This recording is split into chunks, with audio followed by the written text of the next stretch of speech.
অসুররা যে আজকে পরাক্রমশীল হয়েছে সেটাও সাধনার দ্বারা। জড়জগতে সুখ চাও, সমৃদ্ধি চাও, সেখানেও সাধনা দরকার। কর্ম ব্যতীত কিচ্ছু হয় না। কর্ম ত্যাগ করার কথা গোবিন্দ বলেননি, বরং ধমক দিয়েছেন অর্জুনকে, কর্ম করো।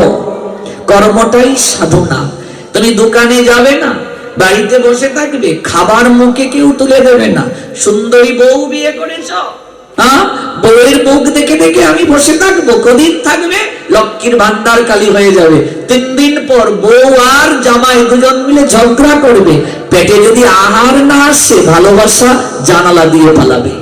কর্মকে বাদ দেওয়ার কথা গোবিন্দ বলেননি, কর্ম করো, কিন্তু সেই কর্মটা অর্জুন আমার সন্তুষ্টির জন্য করো। সেই কর্মটা আমার প্রীতির জন্য করো। সেই কর্মটা আমাকে মাঝখানে রেখে করো। মেইন তারের সঙ্গে সংযোগ আছে বলে লাইট জ্বলছে, যখন ডিসকানেক্ট করে দেব লাইট জ্বলবে? গোবিন্দকে বাদ দিয়ে দিলে ব্যবসা করছো, চাকরি করছো, সব করছো, গোবিন্দের জন্য সময় নাই। গোবিন্দ বলবে তুই ব্যবসা নিয়ে থাক, চাকরি নিয়ে থাক, আর নরক যন্ত্রণায় বিষয় বিষটা খা, আমাকে কোনোদিন পাবে না।